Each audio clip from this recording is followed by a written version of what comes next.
Google Calendar. How much time do you spend in meetings per day? While meetings are necessary and important to keeping a company on schedule, they can also have time-consuming after effects. But now there is help. Google Calendar has implemented new features that show you how much time you spend in meetings per day so you can cut down on the minutes lost to this necessity. An effective and efficient way to get stuff done between meetings. Wake Up Time was created with the goal of continuing the productivity after work hours. By tracking your location during a shift, users are able to accurately gauge how they were spending their shifts during these times. This data is stored in the ATD's database, allowing users to check out specific data at any point in time. This means every Monday you can view where you went down on Sunday. Also included in this feature is a sleep. What is a meeting? One-day working meeting is defined as two people allocating more than 2 hours of time to an interaction. Meetings are created on Google Calendar to keep track of time spent in them, what they're called, participants, and other details of the meeting. This can include conference calls, task chats and team or organization meetings. Google Calendar is configured to go full screen if the meeting is present. The calendar in the app has options that allow you to remove the dates of a meeting and disable meeting invitations, so your boss doesn't always know we need more time or just lines scribbled on your whiteboard more hours. What an organizer means. If no one is calling about an event for a week because then it's part time in meetings. The average person spends 1.7 hours per day in meetings. This is the equivalent of 26 workdays per year. However, 63% of people are unaware of how many hours they're spending in meetings. This statistic may make them feel guilty about spending so much time in meetings and increase their need for efficiency. In order to improve your meeting quality, increase productivity by asking employees to remove other tasks from the schedule that are not part of company meetings.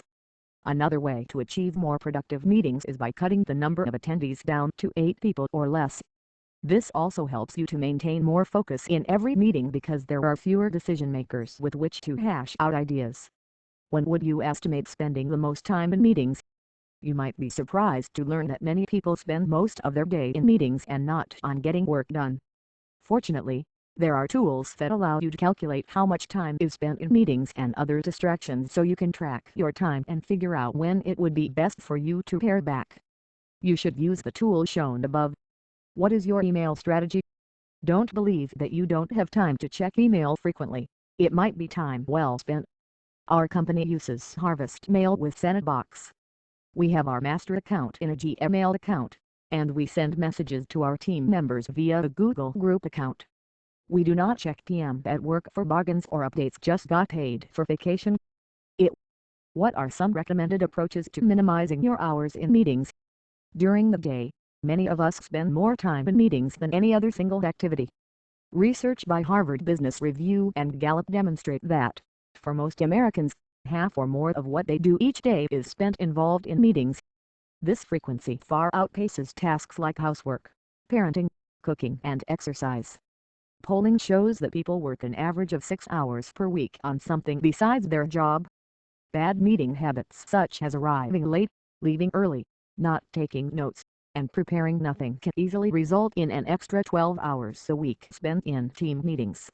Additionally, many team members are disengaged or uninspired in meetings because of frustration over how meetings are conducted. The problem can be traced to a lack of transparency and process. While advocates for lean meetings rail against the tyranny of PowerPoint, those who embrace it speak of its quick and dirty nature as a means to communicate organizational goals, garner commitments from stakeholders, and elicit buy-in for stated processes. These advocates cite the importance of unexpected surprises that can make people think differently about important matters which move. Conclusion: the conclusion is that a 4-hour workday could require as much as 17 hours of unpaid meetings.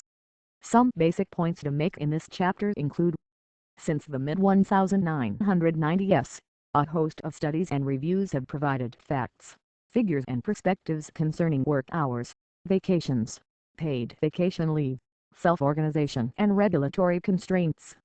A literate public is perfectly capable of examining these matters without experts, but unfortunately there isn't such a public, and thus it requires professional advisors to explain things in language that people find comprehensible. By far the two most important issues